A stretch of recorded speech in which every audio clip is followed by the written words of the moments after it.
Jackson Podcast. I was meaning to have this conversation with y'all last weekend, but a lot of things had happened. A lot of things transpired.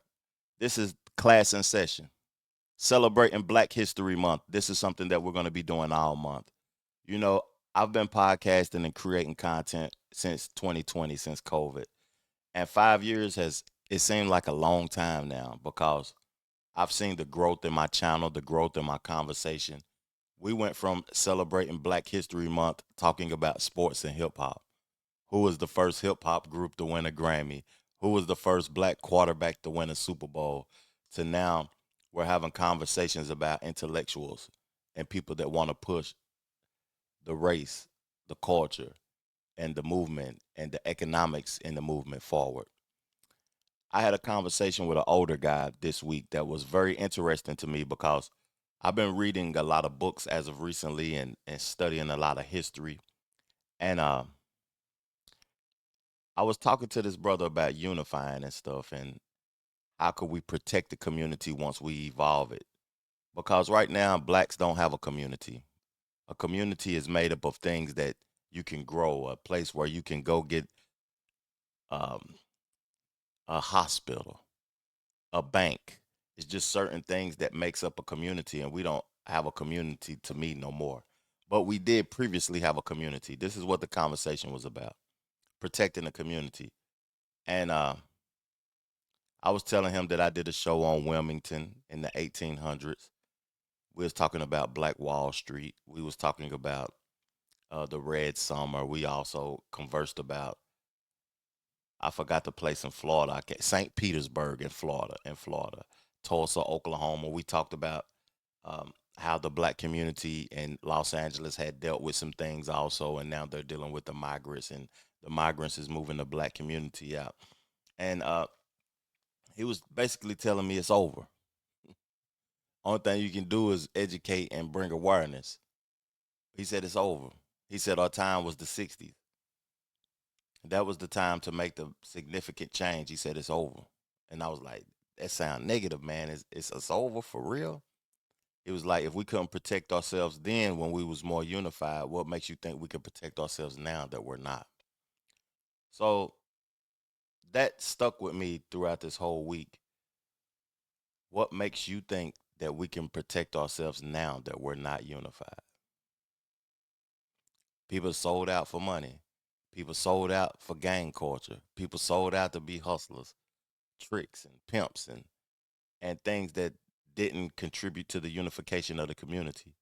So with me saying that, I just want to play this video, Dr. Claude Anderson, Powernomics, and we're going to get into the discussion. And I hope that y'all get into the comment section and evolve the conversation with me because I'm looking forward to people's perspectives and I'm looking forward to learning from Dr. Claude Anderson also. Let's get to it. And I'm not here to be divisive. I'm not here to offend anyone. I'm here to speak to you as Geronimo talked to a general in the 1880s in the mountains not too far from here.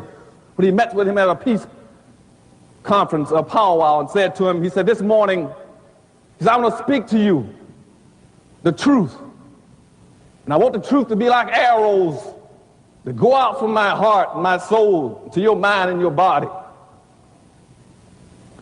And I want each and every one of you to understand what I'm talking about this morning. Because see, I'm very profoundly disturbed. I just left Tuskegee, where black folk are suffering.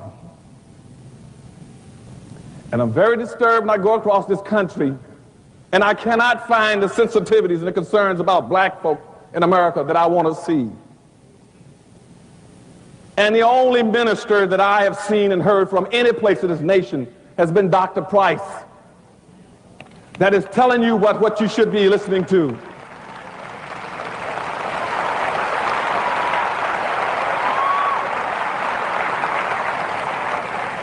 And I've spoken all over this country and all over the world representing presidents and governors.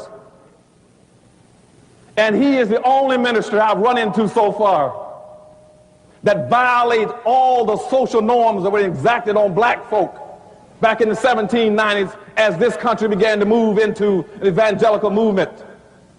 And they decided in the 1790s that it is now permissible to have a black preacher or to have black folk invest themselves into a religious experience.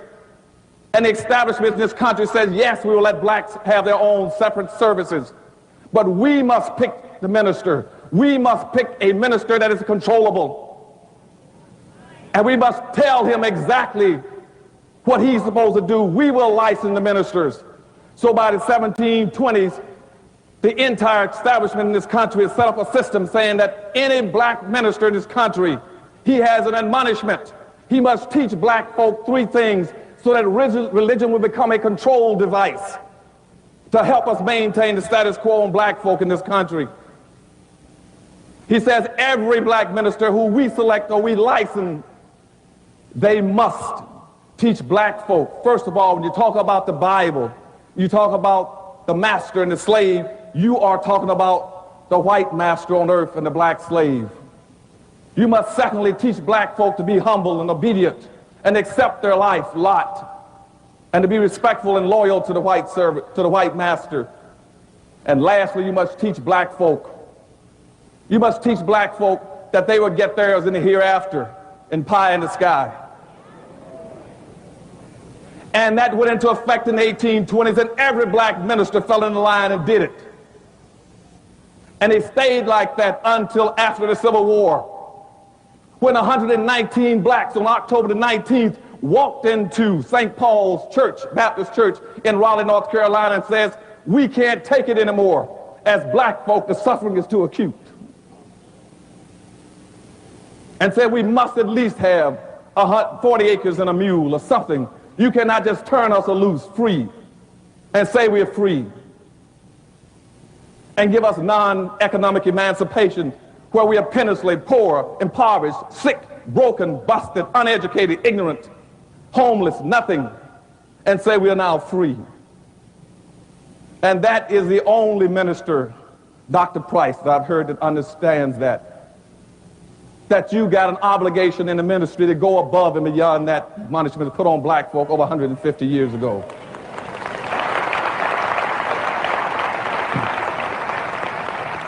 Now, in this area, maybe some of them don't like it. I don't care. I learned to respect a man at a distance, and I fell in love with him last night at dinner. And if I can ever be of any help to him in what he's trying to do, he's got my help and my institute's help.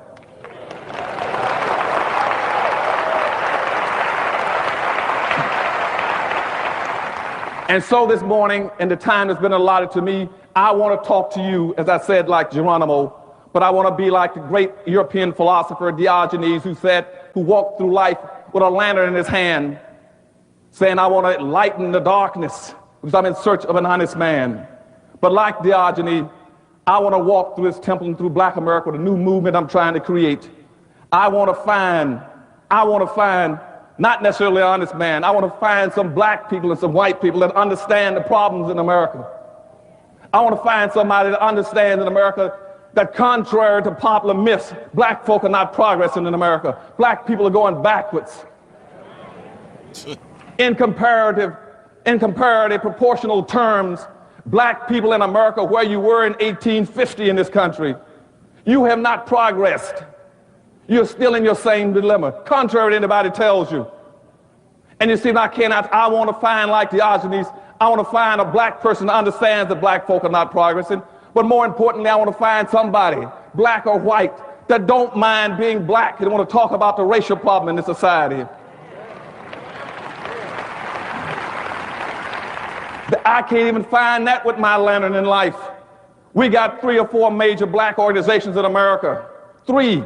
The Urban League, NAACP, the Rainbow Coalition, and one other one. I can't even get them to focus on the issue of black folk. One wants to take care of cultural diversity. One wants to be talking about multiculturalism. One wants to talk about minority issues. The other one wants to talk about oppressed people. And I asked them across the country, why don't somebody talk about black folk and the problems of black people? And so I'm looking, like Diogenes, for a person that understands the history of this country, because I want to understand the problem in America. And the problem is not what you all have been taught. The problem is not poverty. It is not unemployment. It is not unwed teenage parents. It is not food stamps. It's not public housing. It is not drug abuse. Black people only got two problems in America. The first problem is that you've been systematically locked into the lowest level of a real-life monopoly game. That's your major problem. And that's what Dr. Price directly and indirectly is telling you about every Sunday morning. You have been locked into a no-win situation. That means that all the wealth and power in this country has been skewed over 400 years systematically into the hands of the majority white society. Black people don't own a significant amount of anything to be able to control their lives. Whites in America right now control almost 100% of all the income, the wealth, the power, the resources, the businesses, the privileges, and all levels of government. You cannot compete. And I'm tired of hearing people telling black folk, why don't you compete? Compete with what? What are you going to compete with? They keep saying, well, black folk can run fast and jump higher. That won't make it. It won't make it. And let me tell you what monopoly is. Monopoly means that all the wealth and power has been skewed based on skin color, going white, yellow, brown, black. And if you've never played the game of Monopoly, let me show you how it's played. I play it every year at my family. It means that everybody, when you sit down, you're given a certain amount of money and wealth. Black people never got their 40 acres and a mule.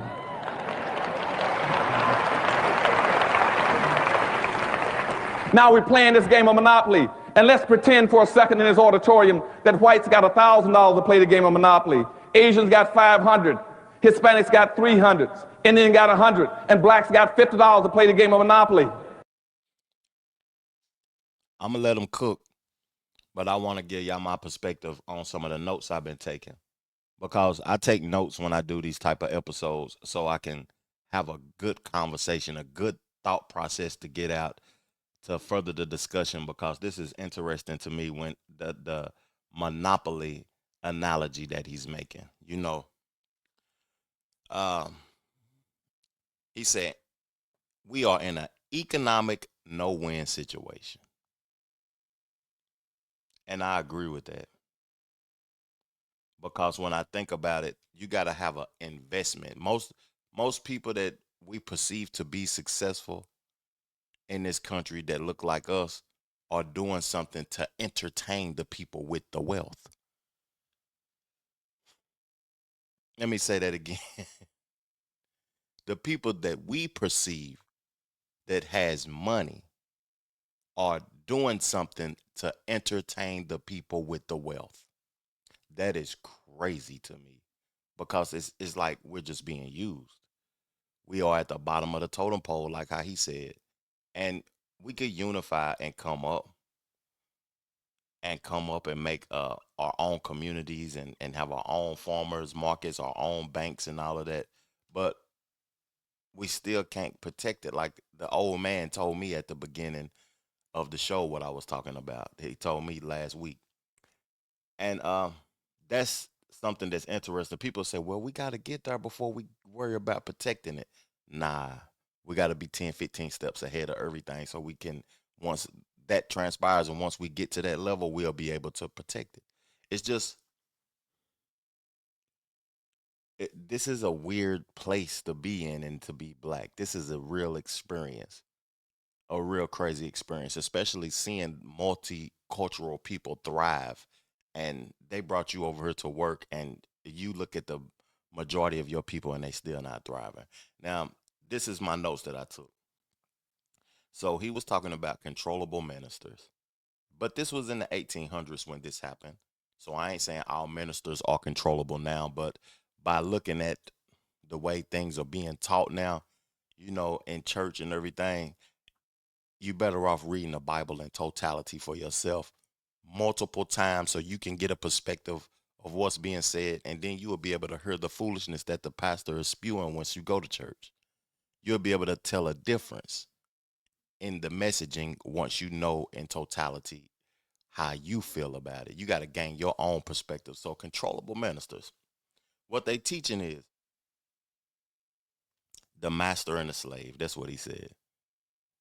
you either the master or the slave. It's not like teaching teamwork. They teaching that slavery is okay and being above somebody is okay and competing with your own people is okay. They teaching that a separation, a divisive teaching from the jump.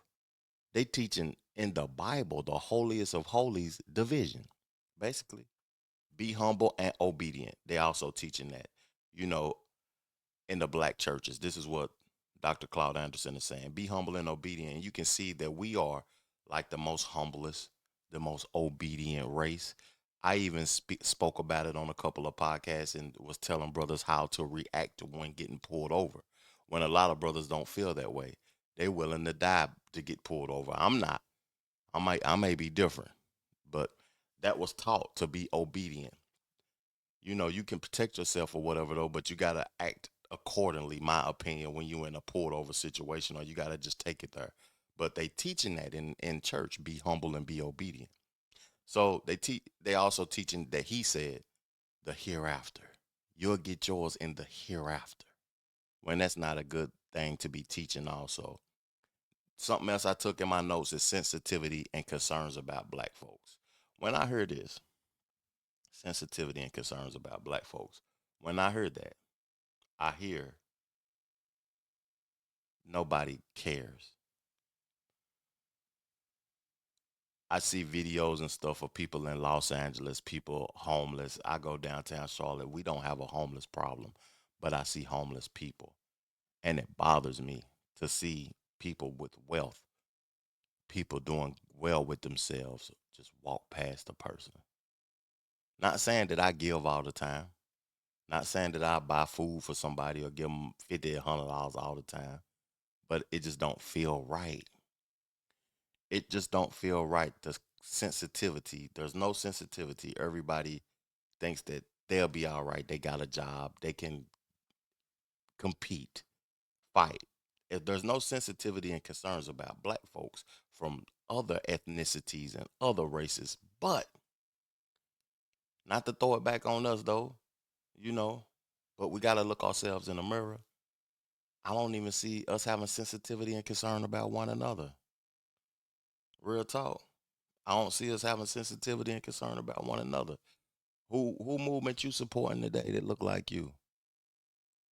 Who channel or who life you donating to and investing into? What brother you take it to the gym, or you know what I'm saying, and teaching them healthy values to further his life and be a healthier individual. Who you giving game to? Who you buying a book for saying, man, I read this and it changed my life? We got to be concerned about one another also. Let me let Dr. Claude Anderson speak. Thank y'all for tuning in to my show. Subscribe to the channel if you're new here. Hit the like button to help me get into the algorithm. Let's keep the conversation going. Now, never having gotten your 40 acres of mule, you don't own any land. You don't own any land. And if you don't have the money, you can't put any houses and hotels on the land if you got lucky and had some. Now, when you roll the dice in our hypothetical game of Monopoly, and you roll the dice and your number comes up on the wrong piece of property, what happens to you? You must either go bankrupt or go to jail.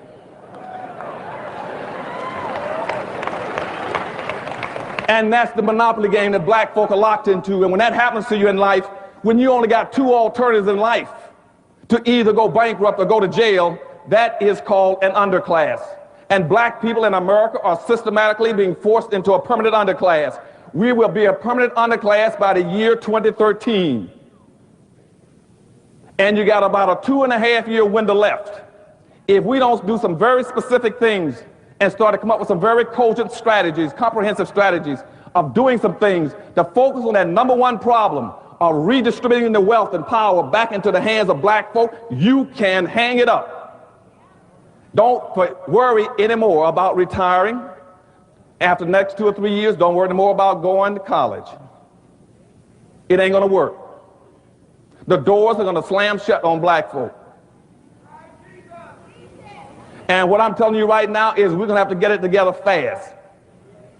And to do it, you must. I'm going to stop it before I even get into what I wanted to say or let it play. I wanted to let it play, but I got something to say about that. listen to that. A lot of people will disagree with that. It sounds harsh. It sounds like he's being negative. That's what some women or some people will say, that only speaks affirmations and positivity. But it's already happening. 2020, when Joe Biden won the presidency, it was very visible that other folks could come to where we've been for over 400 years. Come, unified, build communities, open grocery stores and supermarkets, and thrive peacefully.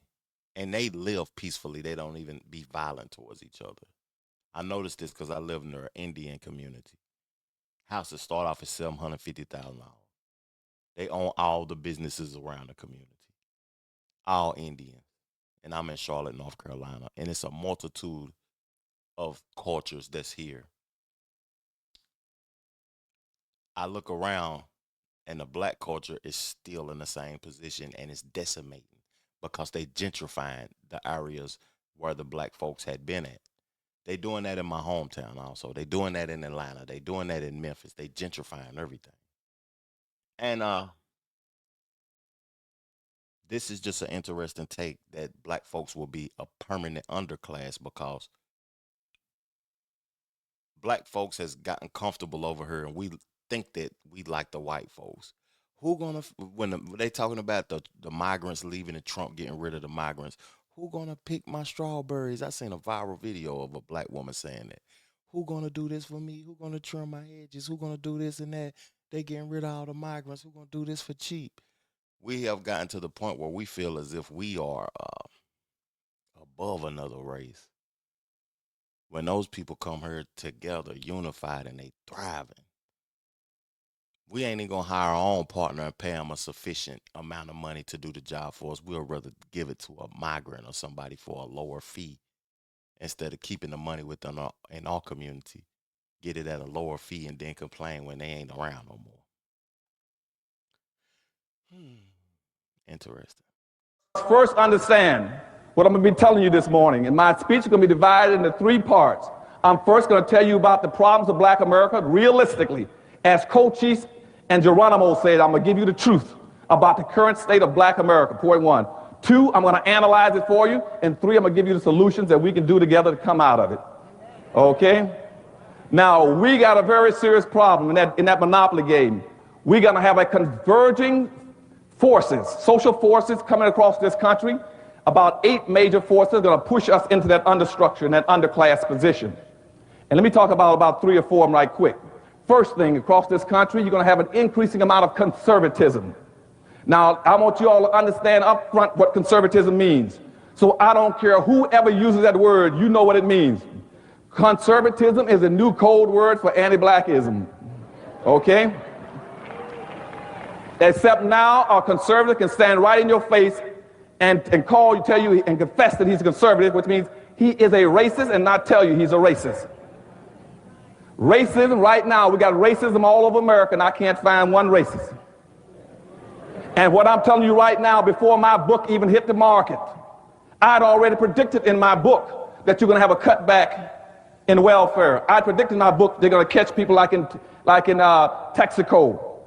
And they just caught Avis discriminating against blacks in North Carolina and South Carolina. And they just caught Circuit City, Sam's, Walmart's.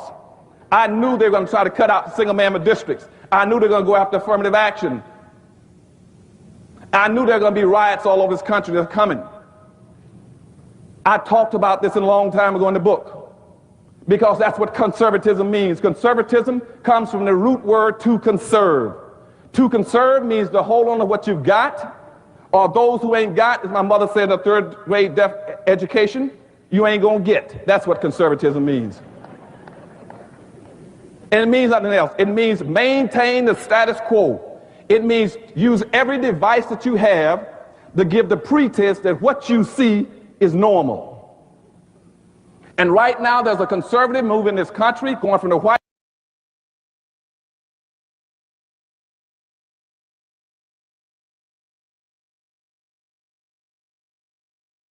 I don't know why it paused, y'all, but I'm going to converse with y'all because that really, really caught my attention about conservatism.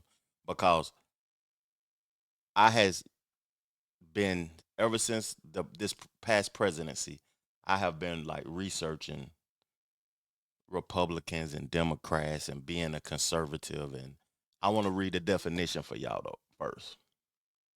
So a conservative, commitment to traditional values and ideas with opposition to change or innovation. You know, I heard Kamala and Obama talking about you don't want to go backwards with Trump. But to me, around this era, backwards look better than forward. But when I think about hearing Dr. Claude Anderson say backwards, maintaining the status quo, holding on to the power that they have already obtained, it sounds like keeping the white power structure afloat instead of keeping life at its natural ways of operating. I actually like the ways that the America operate in. I thrive in it. Now, the holding of political views that favor free enterprise, private ownership, and socially traditional ideas. The doctrines of the Conservative Party of Great Britain are a similar party elsewhere. So I can see how conservatism can not favor some and piss some off also. It's just that liberalism. Do we favor either? Is either in the benefit of black people? That's my only thing.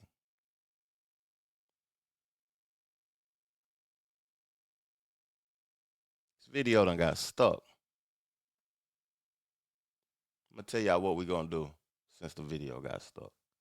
Since y'all heard rocking with me, I'm gonna go find another video right now, and I'm gonna start it right there at 13 minutes, no, 14 minutes. Powernomics. There it go. I apologize, y'all. I cannot find the sensitivity. Apologize, y'all. We got to keep this conversation going, though. This is an educational conversation. We must have. Vipers, free man, skinhead, baldhead, all kind of groups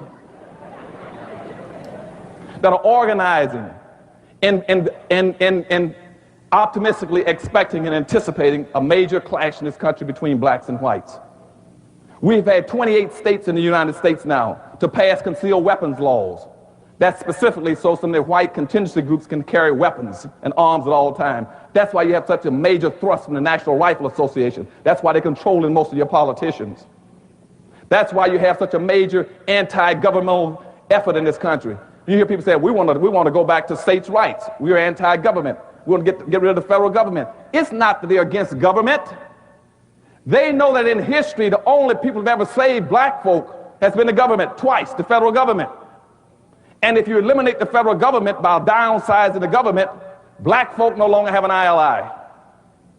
And if a clash occurs, you got nobody to come to the rescue a third time to help you.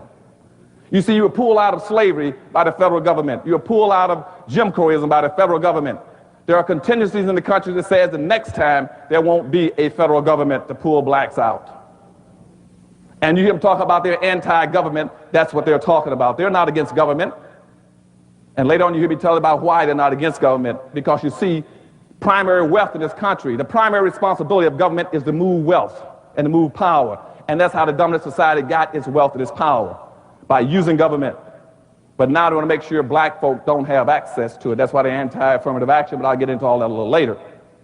But so the biggest thing, one of the biggest things that are going to drive us in this underclass structure will be conservatism. The second thing is that you're going to have an unending influx of immigrants into the country. And that's what Dr. Price is talking about. And nobody, no black politician, no black organization wants to deal with that issue. They will avoid it at all costs, even though in their hearts they know that's one of the biggest problems for black folk. We anticipate in the next 10 to 12 years approximately 8 to 6 million Hispanics coming into the United States and 41 million Asians. You have been the majority minority for 400 years in this country. You have been the number 2 population for 400 years. You're going to get kicked out of being number 2. You're going to go down and become number 4. Now, common sense, even a third grade education would tell you, if you didn't get anything when you were number 2,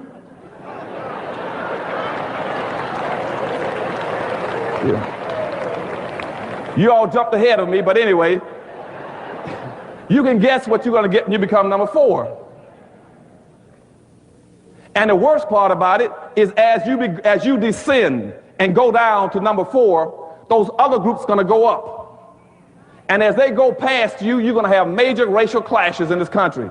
You're going to have fights all over this country between blacks and Hispanics, blacks and Asians, blacks and poor whites. And black folk cannot fight all these groups. Everybody can not always be against black folk. They know that we are vulnerable and we are defenseless. And we cannot fight those groups. Because you see, they didn't come into this country with the legacies that we are stuck with. Everybody in America has an advantaged position but black folk. But all are in a state of denial. The white power structure in a state of denial. They are pretending that everything that they got, that 100% control and ownership of everything, they got it because they worked hard through a Protestant ethic. That's not how they got it. And you always hear them say, well, what you got to do, you got to work hard. Nobody can work any harder than a slave.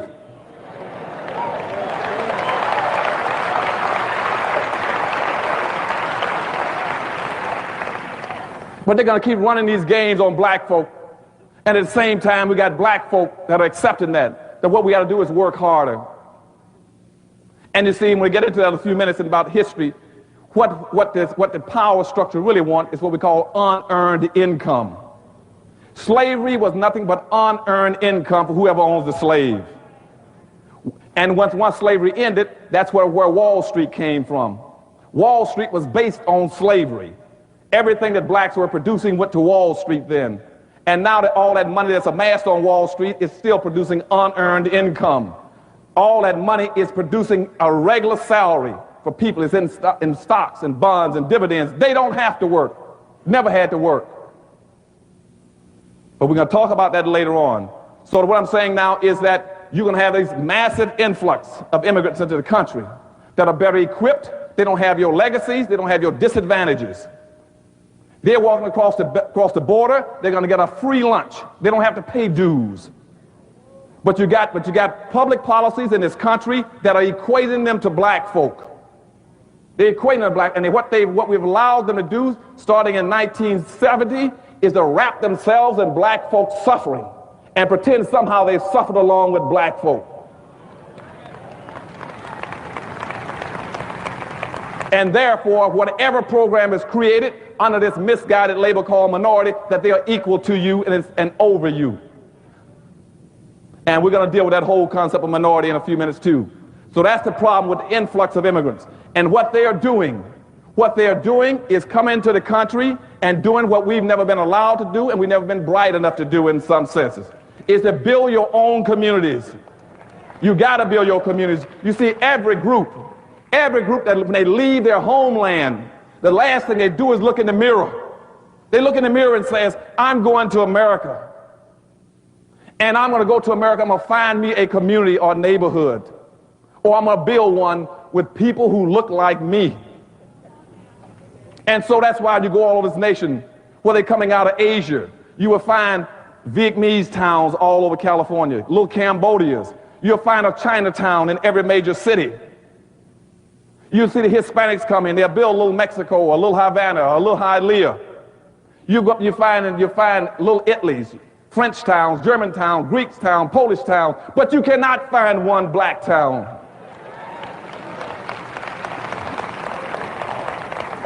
And we are the only people that keep trying to integrate. We're the only people, rather than looking in the mirror and saying, I see somebody that looks like me, I want to go find and build me a community of people who look like me. We're doing just the opposite.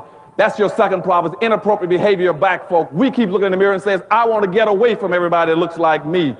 You can't have any power and wealth doing that. I gotta stop it. He kicking too many facts, man. Like it's starting to be painful listening to this because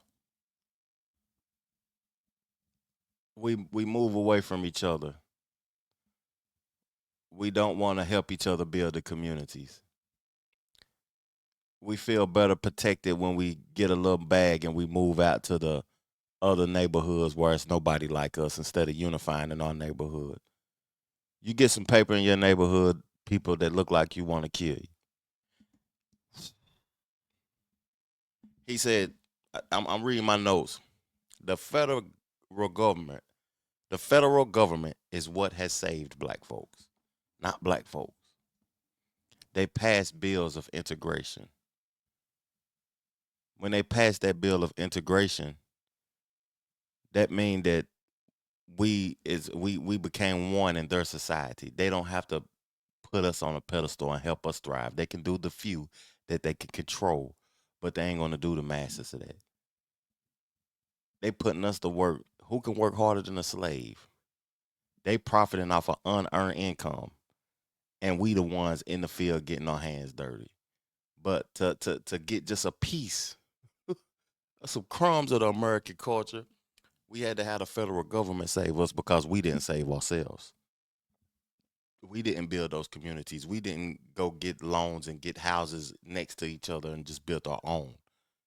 You know, another thing that was said is that they know that we're vulnerable and defensiveless.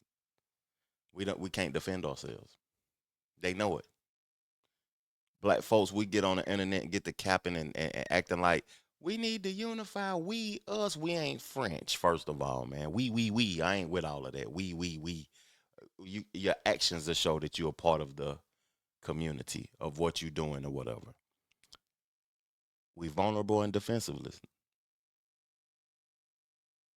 Man, I just had that 85-year-old man tell me that. I told y'all that at the top of the podcast that he feel as if ain't nothing we could do to get to see ourselves thrive as a collective.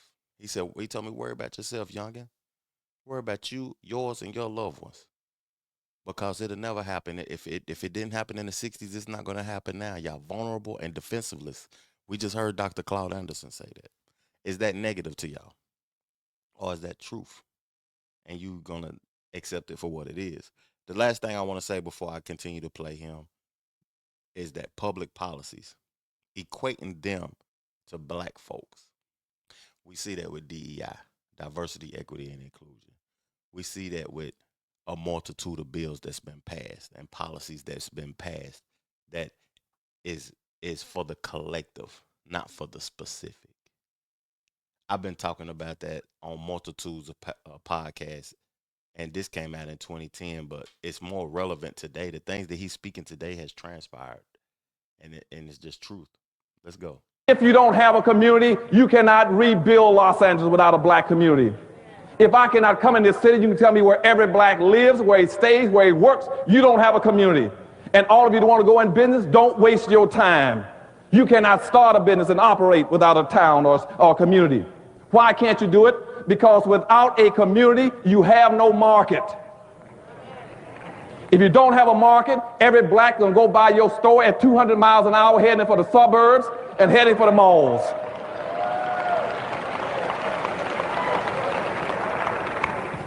And that's why you got this major displacement of capital out of the black neighborhood. And I tell black folk, if you want to go in business today, don't do it. Give me the money. I need it. Because you're going to go bankrupt. 80% of all black folk that go into business under the present system, you will go bankrupt within 2 years. You will lose your money within 2 years because you don't have a market. And see, that's how the other groups function. They have their own markets, their own communities. And we're going to talk about that a little later on, too. See, the good Reverend Dr. Price, he gave me 2 hours to talk to you all, so I'm going to get to all those points, okay?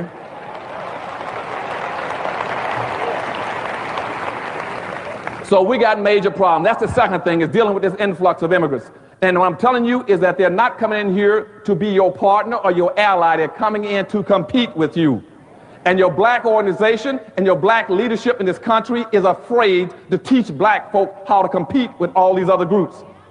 And they're afraid because they keep trying to create allies with them. You cannot ally with anybody who's planning on supplanting you. You see, if you go check the Council of La Raza, you check the Council of Salala, if you check the National Hispanic Defense League, if you check the National Hispanic Party, the first thing that all of them have is to change the issues in this country from white and black to white and Hispanic. They're planning on supplanting you. When the National Hispanic Party started in Miami in 1974, I was in the governor's office there. I was the only black in politics. That was the first item on their agenda, saying by the year 2000, they want to take blacks out of the equation. And that's why, as Dr. Price just said, that's why they control South Florida. They play to win. We play to play. Okay? And when I leave here today, I want you all forevermore in helping Dr. Price to play to win. Okay?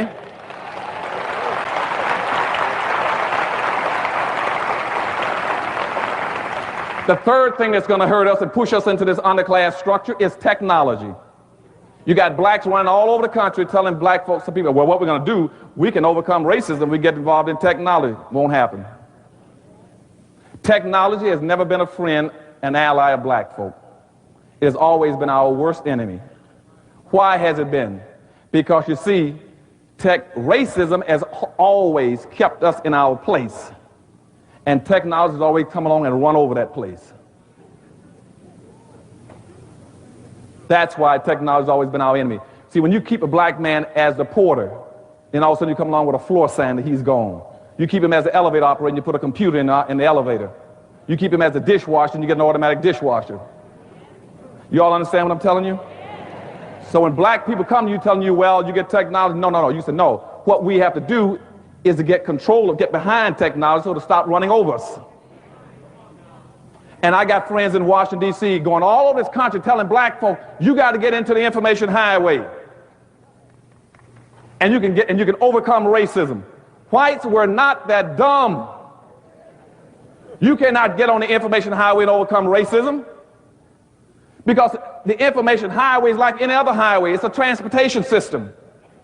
And what you should be asking yourself is, what are you transporting? If you don't have anything to transport, you can't get on the information highway. So what we got to be talking about as black folk is owning and controlling. It's just like when they invented the highway, the airplane system, the shipping system, the train system. It didn't advantage black folk because we never owned the trains, the planes, and the ships. What we got to do right now, starting with your church, is try to figure out how we can own and control more. Then the highway makes sense to us. Okay? Now, and that's why right now in Washington, D.C., the Office of Technology's last report says that the people going to be hurt most by technology are going to be black folk. And a fellow named Jeremy Rickman has a book out called The End of Work. And he is the director of the National Economic Trends for Washington, D.C. and nationally. He's the guy to put out these trends. He put a book out, and his book, chapter 5, talks about what's technology going to do to people, and he uses black folk as an example. And I went and sat down and talked with him. And what he says to Dr. Anderson, he said, my publishers tried to make me take that chapter out of the book. He said, I fought to keep it in. He said, because technology is going to kill black folk. And read that book, and that's what he's talking about. He says because black folk don't have any control of technology, don't own anything. And that's why we're getting ready to lose all our radio stations in this country. We're going to lose all of our television stations in this country. Because what's happening now, they've lifted the allocation cap, and now it's called social Darwinism, economic Darwinism. Whoever got the most money now can buy anything they want in technology. And so the few black stations we got in the United States now up for grabs. And as a matter of fact, even the cable system is going to be up for grabs because we don't have the money and resources. We can't compete with the whites now who want to buy all the systems. And once that happens, you can't get your information in. Now that would not happen to organizations, to groups like the Hispanics, Because, see, the Hispanics got smart enough, they built communities. Then they took their language and they built a fence around their communities. They used their culture to protect their communities. Where is your culture in Los Angeles for black folk? Where is your fence? And we're going to talk about that later on. You are vulnerable. The fourth thing that's going to happen to you is that this whole contract with white America is not anti-liberalism. It is not anti-Democratic Party. It wasn't even anti-Clinton. What it was they were trying to answer a question that's been haunting white America for about 30-something years. And that is, what do you do with 36 million obsolete black folk? That's what the contract was for. And how they concluded that was, you see, they got 1,200 white think tanks in America. 1,200 white think tanks. You got one wholly owned black think tank, and that's the Harvest Institute I'm trying to run. They got 3,000 employees with a $500 million budget. I got a few volunteers. No staff, no money. Because you see, in this country, no blacks wants to give my black think tank any money to help our leaders to develop policy and public issues. And when I ask them for money, what they say is that we can't give you money. I said, why not? They said, what is your organization for? I said, to help black America.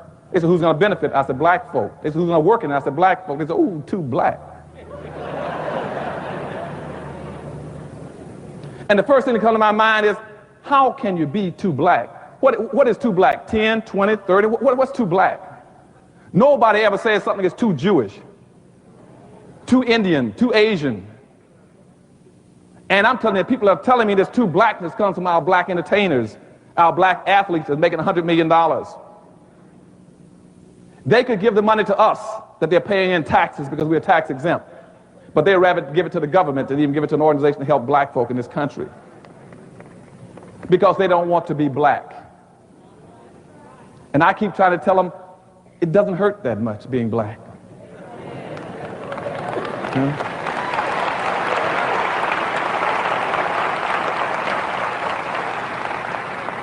Now, let me move a little fast. I'm talking too slow. I'm going to speed up now, go real fast. You all keep up with me. Now, what's going to happen now, what these think tanks decide to do in the contract with America, they found out through their research that approximately 68 to 7% of all the blacks in America work in some level of government.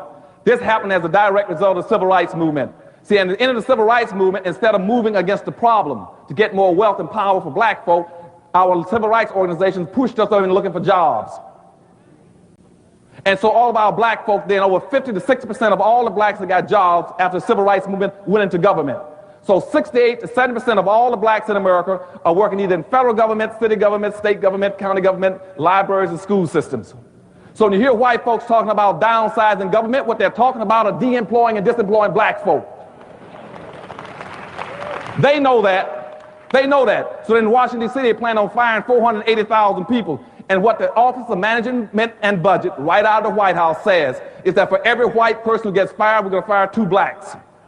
Now, if you're only 12.3% of the population, and you're going to fire 2 blacks for every white, you're going to be devastated.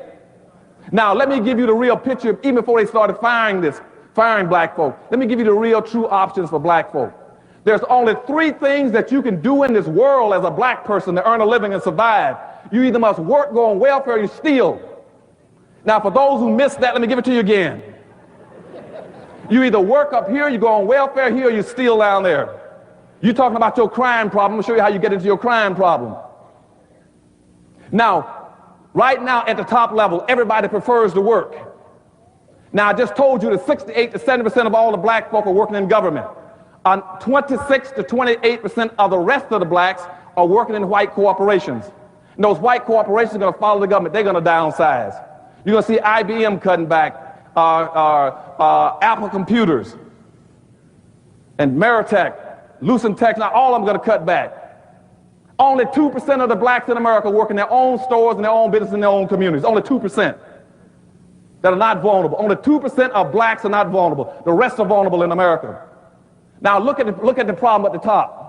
Now, contrary to what anybody tells you, the unemployment problem in America is not 5.2% you hear every day in the newspapers and read. That is not about black folk. That's about whites.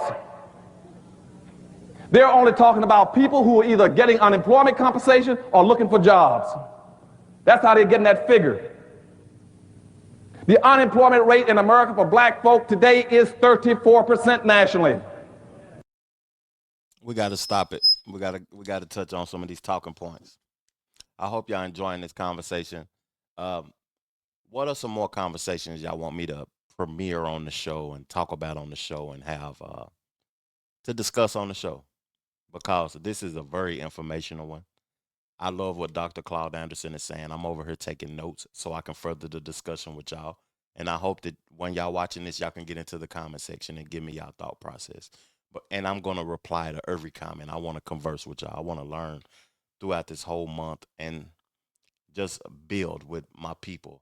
But I heard myself say the word month. I celebrate us all year long. If you look into the channel and you look into the playlist section, I have a section that says historically speaking. And I'm speaking on historical black events, black topics, and just black conversations. And I would like for y'all to go in that place also and further the discussion. But a couple of things that caught my attention. The main thing that really caught my attention is technology is not a friend to black folks. You know, I recently deleted my Facebook account.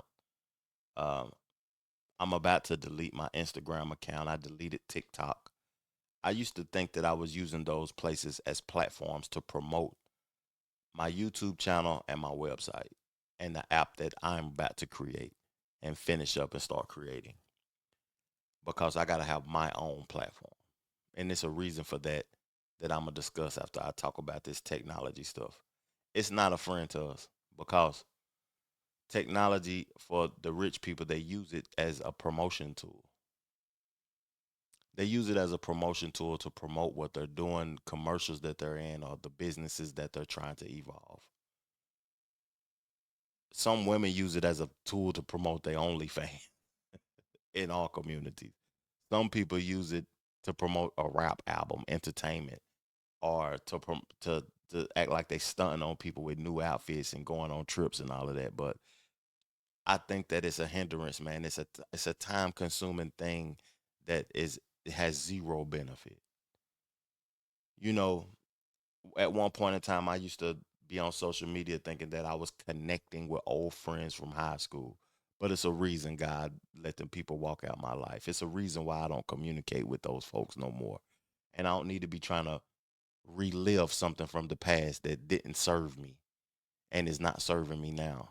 So social media is not of no substance. It's not good for you. Another thing that he said about technology, he said it's the information highway. The key word was highway. And he said, what are you transporting? It's the highway where all the information in the world is on. But what are you informing people on? What are you transporting through that highway? What's your lane that you driving through? You know what I'm saying? If you can't get in your lane to create some substance on that information highway, then you need to get off of it and create your own highway. Now, another thing that caught my attention too is that he talked about his company. I heard a lot of people talk bad about the Harvard institution, and talk bad about his, like a lot of those people. They call him boule. They call him the you know certain black individuals that has thrived and has made it and became part of organizations. I heard people talk bad about those folks, but he said that it's a tax exempt company that's trying to help put laws for black folk. Athletes make $100 million. Instead of giving their tax money to the government, they could give their money to his organization because it's tax exempt and help instead of giving it to the federal government. But he's saying that they hate being black. So they'll rather give to the white power structure. Ooh, that's interesting, man. That's really interesting because what do you invest your money in? I don't like paying taxes to the government. I wish I could figure out a way that I could give my tax money to him. My little whatever I spend 160 a year or whatever it is to his organization instead of giving my tax dollars to the federal government. Now, the last thing I want to talk about is that He also said that it's only three black incomes. Either you work, you're on welfare, or you steal. Most people comfortable with working. It's a 33% of the people on welfare, and the rest of the folks steal. Now, he also said that only 2% of us own anything. That's a small percentage, man, of ownership. This was 2010. You got to realize that things have digressed since then. It might even be less than 2% now because the things is not as unified as it used to be in previous years. We've seen a decrease because people are separating to move into those communities and to stay away from their own people. People ain't wanting to go to the hood no more because of the violence and things, and they scared of it. They don't want to contribute to the black community. I mean, the black experience, man. And man, I remember growing up in the '90s. We had restaurants, game rooms, barbershops, car lots, supermarkets, and this is in Little Knoxville, Tennessee, all on one street, University Avenue / Western Avenue. Then you go down Texas Avenue and there's restaurants and all of that. Now all that stuff has been gentrified. It's not one business. Let's further the conversation. Now, if you want to understand how devastating that is, think for a second. Follow me along. Think about this. When the unemployment rate in America for whites went up to 25% in the 1920s, they called it a depression. Now, the unemployment rate for blacks hasn't even come down to 25%. But when the unemployment rate went up for whites and hit 25%, they used every level of government. They said it's a depression and every piece of machinery, money, anything must be used to bring that unemployment rate down. And now with black unemployment rate, not at 25%, at 34%, nobody cares. They say we can't, that's not the role of government to help with the employment problem. 34% for blacks nationally. Now in Detroit, Michigan, Baltimore, and New York, the unemployment rate is 45%. Don't think that's bad yet. I'm giving you the worst stuff yet. In Pittsburgh, it is 49%. And for black youth in this country, it is 57%. That's why you got your problem out here on the streets. Because nobody wants to give you the true facts about why you got problems. Now that's at the top level. Now when you kick those people out of those jobs in the government and out of those corporations, they must go down to the second level. I'm going to show you how you get into your underclass. You kick them down to the second level. But the conservatives in this country have already made preparation for you when you come down to the second level. That's called welfare. They got preparation. They said, when you come down here, don't plan on staying here. We just had welfare reform, which means you can't stay here on the second floor either. And now to do welfare act, so you can only be on welfare for 2 years, we're going to kick you off of that, which means you must go down to the next level. But before they kick you off the second level, look at the second level already. The poverty level in America for black folk is 35%. That means 35% of all the black people in this country got a zero, negative, nil, none net worth. That means they own nothing. 35%. 47% of all the black children in America are beneath the poverty level. I just left New Orleans. New Orleans. That's why I had tears in my voice and my eyes a few minutes ago when I talked about leaving New Orleans and Tuskegee University. In New Orleans, the poverty rate there for black folk is 80%. And somebody got to wake up. You can't stand that kind of poverty.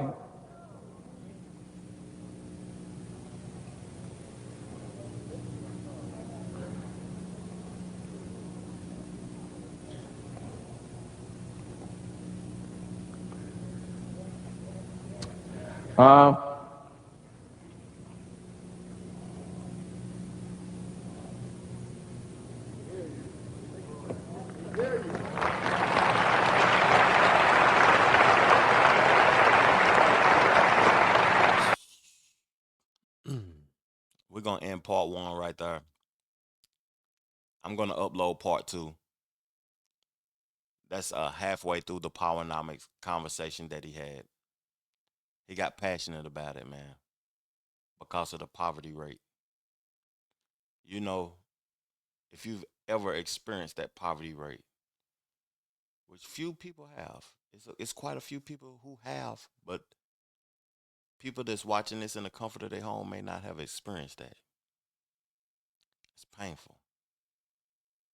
It's painful. Not knowing where your next meal coming from. Not knowing what to think about your future.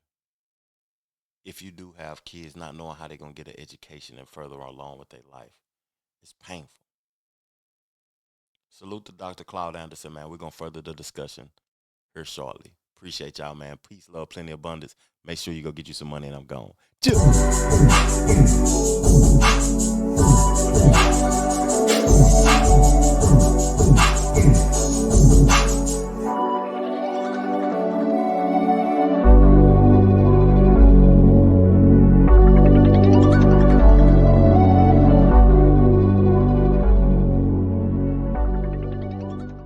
The Trevor Jackson Podcast.